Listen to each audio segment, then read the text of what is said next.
Hello everyone, my name's Phawx. What if Microsoft could make a handheld that runs Series S games at 720p while in a handheld mode, but would actually be considerably more powerful than the Series S when docked? It's actually possible, and I'm going to do the math so you can see it for yourself. One thing I would ask is if you find this video to be interesting, I would love it if you would consider sharing this video to friends and other gaming forums to spark a discussion. Personally, I've been waiting to make this video for years now. Have you ever looked at the specs on these machines and wondered or questioned why Microsoft pushed the GPU clocks on the Series S so low? Even the Steam Deck has higher RDNA 2 clocks over the Series S. It almost seems artificially low. The Xbox Series S has been a real head-scratcher for a lot of people. Some people appreciate its affordability, smaller size, and power efficiency while existing within the latest current generation of consoles. And some people in the gaming community believe that the Xbox Series S is holding back the next generation of games due to its lower specs compared to the more powerful Xbox Series X and PlayStation 5. These individuals argue that developers are forced to limit the capabilities of their games in order to ensure compatibility with the Xbox Series S, which could prevent games from reaching their full potential. Now, Microsoft says they created the Xbox Series S as a more affordable and accessible alternative to its more powerful Series X console. But for me, when I glanced at the specs, it just seemed oddly specific, clocked exceedingly low, and counter to the hype MS brought with Project Scorpio. It was so odd to me, in fact, that I made a prediction almost 3 years ago where I said, I believe the Series S to be needed at launch to be a proper Trojan horse for things to come. To understand why I thought this way, let's unpack every decision Microsoft made with Xbox, starting with a quick look at the spec difference between the Xbox Series X, the Xbox Series S, the PlayStation 5, and the Steam Deck. Now, I just want to quickly point out, I made this prediction before the Steam Deck even existed. But I'm including the Steam Deck in this list now just to point out what I knew back then, even before the Steam Deck was a reality. So first up, let's take a look at the CPUs. Please note that the clocks for Xbox are with SMT enabled. Now, a quick glance at the CPU frequencies alone should highlight a pattern. Have you asked yourself why the clocks on the CPUs are capped at around 3.5 GHz? All of these CPUs are Zen 2 on N7, and inside the sphere, it's completely possible to run the CPUs at 4 GHz without doing anything fancy at all. The problem is that every 100 MHz over 3.5 GHz, the amount of power required greatly increases. It's not linear at all, the result being that there is considerably more heat to displace for a marginal increase in performance. So these clocks that you're seeing here are just the best efficiency point for Zen 2 and 7. Pretty simple stuff. Now before we go on to the next component, I want to start visually constructing how these power numbers fit together. We can use the Steam Deck as an example. TDP is typically expressed in watts, but what is important here is that it's the budget ceiling on power for the package or SoC. Meaning if TDP on an SoC is 15 watts, that means that the entire SoC is looking to average out the power across all of these components contained within the SoC. Typically what we define inside of these SoCs are the CPU, the GPU, and something that Intel coined what is referred to as Uncore. Let's start by wrapping our head around power limitations on handhelds like the Steam Deck. We know it has a 15 watt TDP power limit, but what does that mean? Well, let's start assigning the max amount of power to each component of the SoC. The Steam Deck, when pushing all CPU cores at 3.5 GHz, will average around 14 watts. The GPU has a max clock speed of 1.6 GHz, and we know that this maxes out at around 11 watt. And we can also double confirm this with Uzi38's RDNA 2 chart, as shown here, as we will reference this later on to understand the power of the Xbox Series S. And then there is Uncore. Typically, this doesn't use a lot of power, but it can use around 3 to 4 watts. And the biggest culprit for using power is the memory controller part of Uncore. We'll talk more about this later on in the video, but let's simplify what we have here. The CPU can use around 14 watts, the GPU can use around 11 watts, and Uncore can use around 4 watts. This means the entire package running at max frequency would require around 29 watts. However, we know that the max TDP allowed is 15 watts, so at any given point, a lot of these systems are going to be desperately balancing power between all three of these systems. Let's head back to the spec chart again, but this time focusing on the GPU. What's nice here is that we were aligned on CPUs, and we are also aligned on GPUs as well, just with different configurations. At this point, I want to start showcasing how clock frequencies against GPU core counts can differ power-wise. Again, let's see if Uzi38's data lines up with what the Steam Deck shows in its own metrics. The Steam Deck caps that at 1.6 GHz. So we'll look at this row and we go to the far right and we see that for each CU of RDNA 2 7N, it costs 1.225 watts per CU at 1.6 GHz. Since the Steam Deck has 8 CUs, 8 times 1.225 equals 10 watts. Now, let's first look at the bigger next-gen consoles. The Xbox Series X uses 52 CUs at 1.825 GHz. Again, if we look at Uzi38's RDNA 2 data, we look at the 1.8 GHz row and we see it's using 1.525 watts per CU. So 52 times 1.525 watts means the GPU on the Xbox Series X uses around 80 watts for the GPU alone. The PlayStation 5 runs at 2.23 gigahertz, and if we follow this chart, we can see that this costs a bit more than 2.525 watts per CU. But we'll use this value anyway. So 36 times 2.525 means that the PlayStation 5 GPU uses 91 watts alone. Isn't that interesting? The Xbox Series X has around 15% more GPU performance, yet the PS5 is using around 13% more power. And sure enough, this video from AJ Gaming, link in the description field below, is showing real-time power consumption from the wall that almost scene for scene, the PS5 is using around 10 watts more. Neat. Math works. Okay, so at this point of the video, you should be asking yourself, if more CUs at lower frequencies can give better performance, why not just do that? The reason is because it takes up more space, and the more space it takes up means that impacts yields and the general cost. Basically, Sony decided to make sure they can get more chips at cheaper prices and instead would use liquid metal to properly cool the chip because it will get hotter in a smaller overall space while also getting slightly less performance and using slightly more power. So you can see how the business choices and engineering are hand in hand here. So how much power does the Xbox Series S GPU consume? Well, there's 20 CUs and we'll follow this row and we multiply 20 CU by 1.075 watts and the GPU uses 22 watts. Now let's look at the updated chart. At this point, some alarm bells should be going off. We need to ask ourselves, why is Microsoft choosing to run the Xbox Series S's GPU at such a low frequency? The chip is already small. And I'm not even suggesting that we go to very high frequencies like the PS5, but this is a console connected to mains, not to a battery. Why isn't Microsoft running this GPU at 2 GHz? At 2 GHz, the power would increase from 22 watts to 39 watts. From a console perspective, this isn't difficult to cool down, nor using an abnormal amount of power. And yet, it would give the Series S 22% more GPU performance. Naturally, the amount of bandwidth would have to increase to feed this properly, but this really shouldn't affect the pricing all that much. Let's complete this thought. How much power does a Series S use in total? Richard Ledbetter from Digital Foundry already did this and tested power consumption from mains. Richard used Gears of War 5, which he is citing as a game that is very taxing, as such will make the most demand from the system.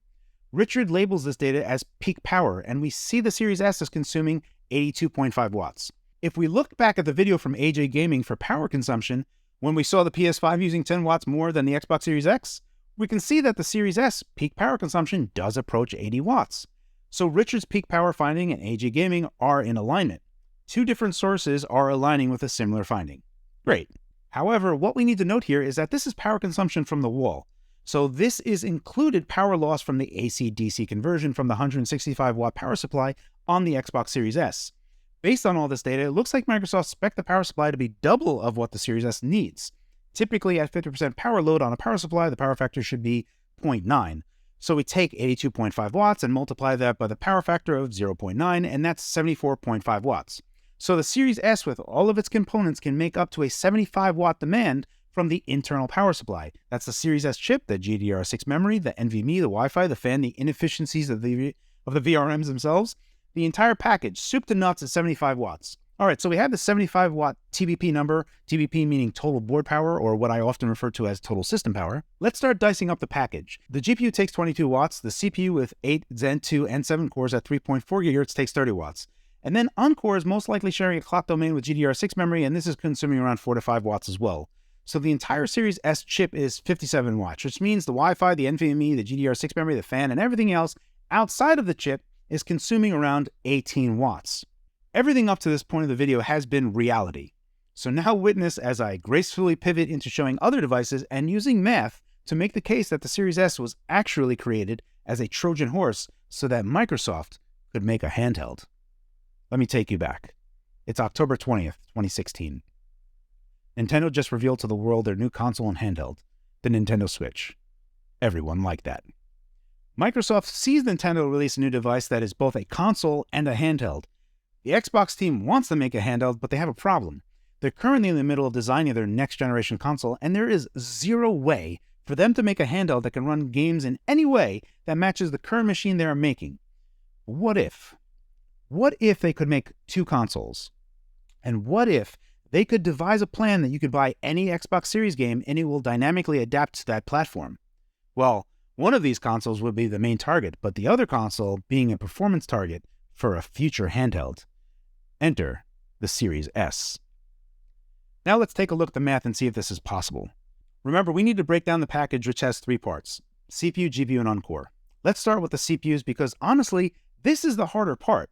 Remember that we already talked about power at the CPU core level for Steam Deck prior. N7 Zen 2 8-core at 3.4 GHz consumes around 30 watts. We now need to translate this down to other mobile chips that already exist. Before we continue here, you have to understand that while single-threaded speeds matter a lot, the problem we have is that the CPU clocks on all of these consoles are artificially capped. We won't exceed 3.5 GHz, and as such, we're looking to replicate a performance target inside that power scope and see how much less power we take in newer chips to hit that target. Thankfully, I already have 6800U and I have early numbers for 7840U. If we were to bench Zen 2, in this instance Cinebench R23, the resultant score for 3.4 GHz all-core is around 9,000 points. For 6800U, which is N6 Zen 3 Plus, finding a similar performance target, we hit around 20 watt. This is already really promising as it's a 33% reduction in wattage to hit the same performance. I do have data for 7840U, but I unfortunately can't share that directly. What I can tell you is that N4 Zen 4 8-core hits the same performance target at around 12 watts. This is a 60% reduction in power from N7 Zen 2, which is honestly amazing. There are a number of things to consider at this point. We definitely don't need to use this much power all the time. This 12 watt number on the CPU would be to replicate 1-to-1 to the Series S while it's using the maximum clock frequency. We also might not need all 8 cores to run in a handheld state. Running quad-core would mean we would be taking around 6 watts. Again, this would be a 60% reduction from the quad-core Zen 2 CPUs on Steam Deck. Math works. Before talking about further hypotheticals, let's talk about the GPU. There are 2 very important things to consider for GPU on a handheld. Number 1 is remember how the PS5 uses more power even though it technically has less total GPU performance? As a general example, even staying on N7, let's say we increase the GPU core count to 26 CU rather than the 20 CU on the Series S right now, but ran them at an even lower frequency like 1.2 GHz. This would still give us 4 teraflop of compute, but we'd go from using 22 watts in the GPU like the Series S does now to 19 watts. This is a 15% power reduction, but having the same performance. Going wide and slow is better for efficiency. And the second thing to remember is that running in a handheld mode doesn't need to run at 1080p, but instead 720p as the target resolution. So we don't even need the full 4 teraflop of power to run at lower target resolutions. Both of these cases show scaling power is actually quite a bit easier on the GPU side. The problems are actually just having a more expensive chip because we are investing in silicon area to run them collectively at a slower frequency. Now again, I can't share RDNA 3 numbers from mobile, but what I've seen is a performance increase in line with commensurate bandwidth increases per watt. The problem here is that I'm only seeing a 20% performance improvement per watt, but this is not completely indicative of actual performance as it's directly related to bandwidth increases from LPDDR5 6400 to LPDDR5 7500. Now here's the advantages we have. Series S was made on TSMC's N7 node, and what Microsoft could do is target this new custom APU to be fabbed on N3. Again, we are talking about RDNA 2 power today with 0 improvement from N3 or RDNA 3 Plus or RDNA 4. With 26 CU running at 600 MHz for a handheld state, this would yield 2 teraflop of compute, half of Series S performance, but power for GPU would be 10 watts. So if we look at this current picture, we have full CPU performance at quad-core and half GPU compute, but this is fitting inside 16 watt without Uncore. This is 16 watt today and not even factoring in Zen 5 for CPU and RDNA 3 Plus or RDNA 4 for GPU on TSMC's N4 or N3. It is 100% a certainty that with these new architectures and on the latest node, these power numbers can go down even further. So this leads me to my last point, which not many people fully grasp. One of the biggest power spends for Uncore is that the memory controller also lives on the SoC, and the memory controller shares the same clock domain as what the memory is running at. So if LPDDR5 is running at 800 MHz, the memory controller is also running at 800 MHz. A fantastic solution to this is Microsoft could use what would be the latest low-power memory, let's say LPDDR5X 8533, but instead of being limited to 128-bit wide, instead Microsoft could go 256-bit wide on memory, which the resultant memory bandwidth at full speed would be 273 gigabytes a second. This is great when the machine is docked, but here's the kicker. When memory bandwidth is wider, we could then run the system memory at a lower frequency. So instead of running at max clocked on 8533 memory, instead in the handheld state, memory could clock down to its low power state at 400 MHz, which would give the system in a handheld state 102 gigabytes a second, or half of the bandwidth the Series S runs at now. But again, because we are running at reduced resolutions on a handheld and running the GPU at lower frequencies, we don't need that much raw bandwidth. Not only does the system take less power from running RAM at a lower frequency, But because system memory clocks share a clock domain with Uncore, that means Uncore also takes less power. So we went from using 3 to 4 watts in Uncore, but now have gone down to 1 to 2 watts, which means we just gave more power to both CPU and GPU to do more work inside a given TDP ceiling. Knowing all of this, and with future improvements, it's entirely possible to restrict TDP to 10 to 15 watts in a handheld state, which is what the Steam Deck maxes out to today. This forecast requires that Microsoft uses the next generation of components and nodes, so this would be targeting a holiday 2024 release. Going to Zen 5 and RDNA 4 or RDNA 3 Plus would further reduce power to match Series S performance. And since AMD has started including XNDA in their chips now, let's not forget what Panos Panay said about this new ML component. But now AMD is also at the forefront of AI technology with Ryzen, the 7040 series alongside Windows 11. It is our next step in this journey together. They demand trillions of operations per second, to your point, and where you're pushing it. Here's what's awesome. They can now run on AMD's AI engine, not taxing the CPU or GPU while only consuming a few hundred milliwatts. What does that mean? What does that mean? Like hundreds of milliwatts or tenths of a watt. Still, this is very, very low power, and consider that Microsoft could leverage these XNDA coprocessors for upscaling tech instead of leveraging the GPU. So after this whole video, are you not even a little bit more convinced of the possibility that the Series S was actually a Trojan horse? Quick aside here, again, if you are at this point siding with me on this, I would love it if you would consider sharing this video out. Microsoft mandates that devs must make a Series S target, and devs are getting frustrated that this target exists. But I submit that the devs don't realize that they've been targeting a build of their game that can run on a handheld in the future. And the funny thing is that this handheld I've been talking about in this video would be considerably better than a Series S when it's docked, since at that point it's running on main power and going to 35 or 40 watts would be no problem. I mean, just imagine it. Think of all the people that love the Nintendo Switch and how versatile it is. But now imagine it's very powerful and has Game Pass. Phil Spencer and the team at Xbox have been playing a game of 4D chess. The only thing they didn't anticipate is that I'm a 4D chess master, and I saw all of these moves happening almost 3 years ago. Checkmate Xbox.